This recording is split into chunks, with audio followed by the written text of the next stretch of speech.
Let's continue our face-off between the Samsung Nexus S and Galaxy S2 and take a little closer look at the user interface on both. Again, they both run Android Gingerbread, the Nexus S 2.3.4 and the Galaxy S2 2.3.3. On the Nexus S, you're going to get 5 different panels that you can customize with Android widgets, application shortcuts, bookmarks, folders, or contact information. This is the gallery widget, calendar widget, power bar widget. This is the weather widget, search, music, YouTube, and news widgets. And again, simply holding down on the screen, tapping on widgets will open up the widget menu as you can see here. And again, it's going to add whatever you download as well. Galaxy S2, you're going to get 7 different panels you can customize. And this time it's either with Samsung or Android widgets, application shortcuts, bookmarks, folders, or contact information. This is their voice command widget. Stock market, YouTube. Active applications, which is nice. It's an actual task manager. You can actually go in and close down all of the tasks running in the background. Yellow pad. Email, it doesn't tie directly into Gmail, but you can set it up. Search widget. This bookmark widgets, power bar widgets, contact shortcut widgets, month. What else we have? This is the AP News widget, and this is the gallery widget, and then we've got the clock with the date as well as the weather. What's neat about the weather, if you just notice, it'll flip between the different cities you have locations set up in your weather app. As far as moving between panels on the Nexus S, you'll notice these little dots down here at the bottom. You can tap on those to move between the panels. You can also hold down and it will give you an overview of all 5 of the panels, and you can move through them that way as well.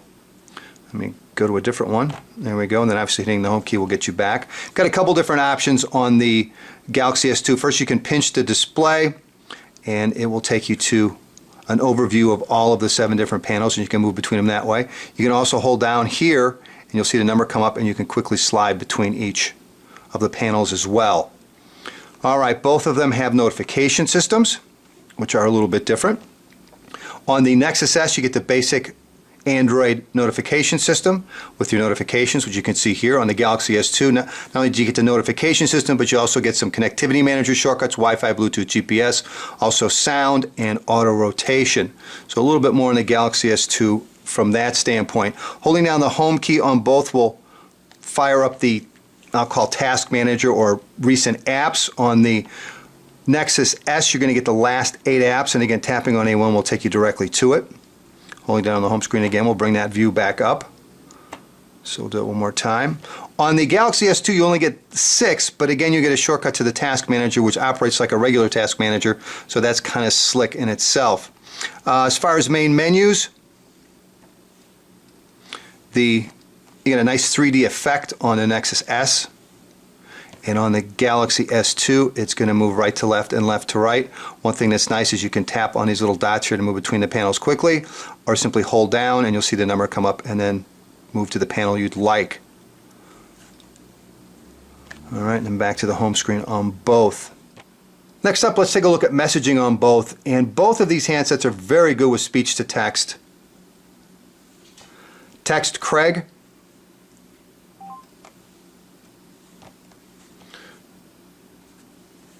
Text Craig.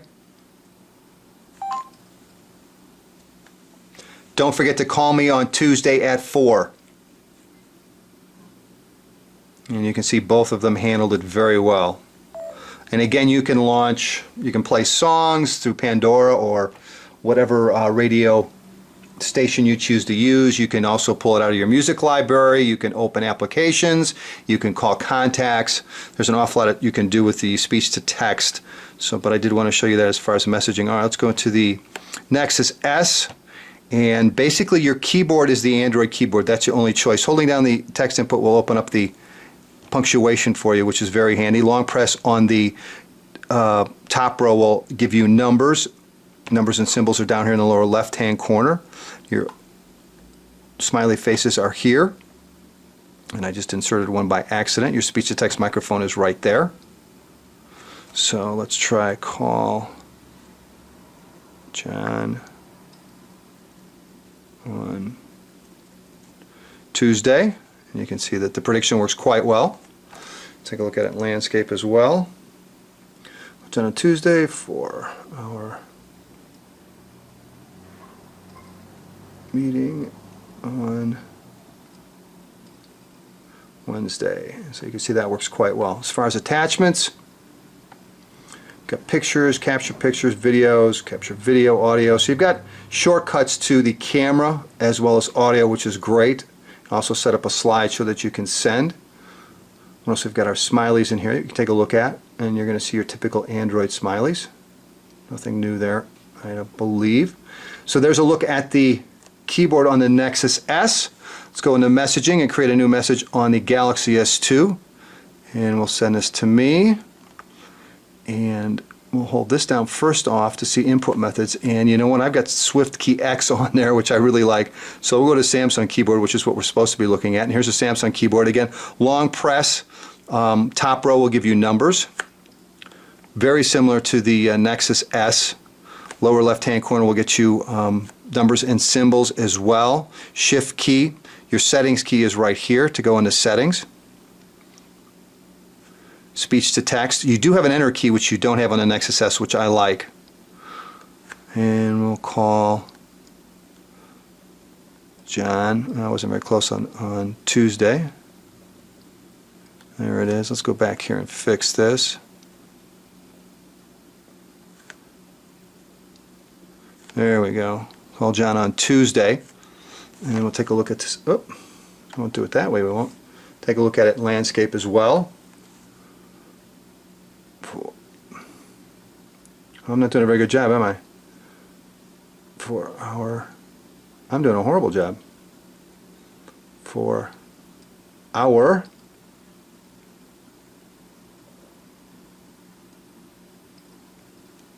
Alright, so that works fine, no issues. Now, the other choice you have on the Galaxy S2 is swipe, which I can't say I'm terribly good at, but I'll give it a shot. Call John on Tuesday. Not too well. I got John on Tuesday, so not too bad. So swipe is the other input method, and again, what's nice about swipe is you have smiley face up here, upper left for long press. You've also got numbers and symbols available in long press. You've got your shift key here. You've got numbers and symbols here. You've got language here, speech to text over in the lower left. You have an enter key, which is nice as well. And then if we go into attachments, why aren't I getting attachments? Oh, here we go, right here. Pictures, capture picture, video, capture video, audio, record audio, addition of locations, contacts, calendar, memo, and tasks. So you've got quite a few more attachments available on the Galaxy S2 versus the Nexus S. So let's look at messaging on both. All right, let's wrap up today's face-off with our browser comparison between the Samsung Nexus S and Galaxy S2. Don't forget to stop by smartphoneenvy.com and check out the photos and videos from both of today's contestants. And also, again, I want to thank Best Buy Mobile for setting me up with the Nexus S. Thank you very much for that. And if you're in need of a smartphone, don't forget to stop by Best Buy Mobile.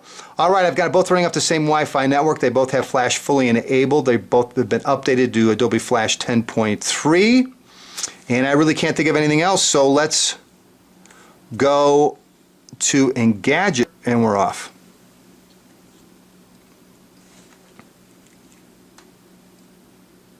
Pretty good race.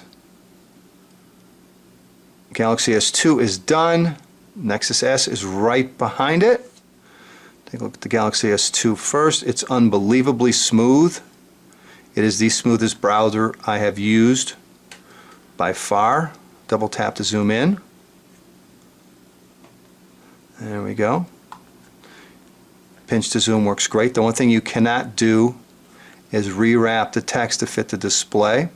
Double tap to zoom all the way out, but it is very, very fluid. All right, on the Nexus S, pretty smooth. Not quite as smooth as you can see, but very smooth. Double tap to zoom in again. Again, no problem, as you can see. Pinch to zoom, and you can tap on the minus sign right there, and it will rewrap the text to fit the display, which is great. Double tap to zoom all the way out. Just not quite as smooth, but does a very good job. And you can see the difference in the displays between the Super AMOLED and Super AMOLED Plus.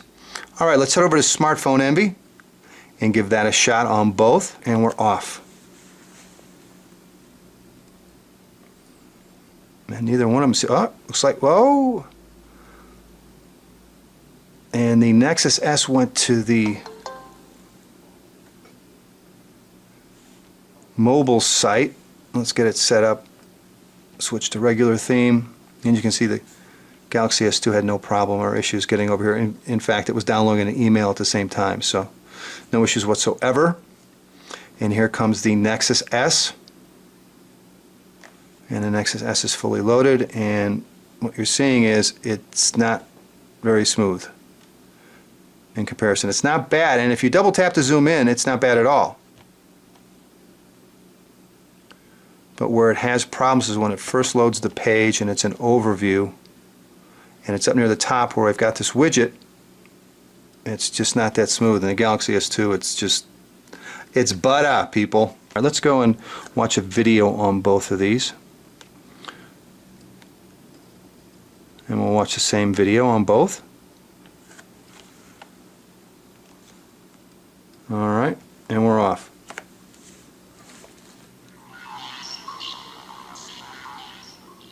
Hey everybody, it's Craig with Smartphoneenvy. I'm here with today's smartphone news, Monday, August 1st, 2011. This just in. Last night in the club, the bass was so powerful that I felt like I was sitting on a huge vibrator. Coco. First up, Nokia launches an inexpensive smartphone with 1 GHz processor. That's a smartphone with 1 GHz processor. The Nokia 500 is the latest from the Finnish manufacturer. It features a 1 GHz processor, Symbian Anna, and is priced at €150, making it a very affordable smartphone, especially considering the processor. Also included is a 3.2-inch display, 5-megapixel camera, Wi-Fi 802.11b and G, GPS, 3.5mm headphone jack, 2 GB of internal storage, charging micro USB port, and it all weighs in at a very light 93 grams. Expect to see the Nokia 500 in black sometime in Q3 and launching in white in Q4. Considering Nokia's CEO, Right, the reason I let that Nokia smartphones running Windows Phone 7 will be priced. The reason I let that run so long is I wanted to be able to see that when I came on, that the voice wasn't in sync quite as well. It was a little bit herky-jerky on the Nexus S, or on the Galaxy S2. It was still silky smooth. Nexus S is it's definitely one of my favorite phones. It is the most comfortable phone to hold and use out of any smartphone I've ever used. The 4-inch Super AMOLED display is great. Galaxy S2 is just too powerful, and the 4.3-inch display is wonderful as well. The Super AMOLED Plus, you can definitely see the difference between the two displays on these guys. So as far as I'm concerned, the Galaxy S2 is still #1, but I really think that you can pick up the Nexus S cheap, and it's a hell of a phone for the price. So anyway, there's our look and our face-off between the Nexus S and Galaxy S2. You can run both of them on AT&T. I hope it's been helpful. Take care.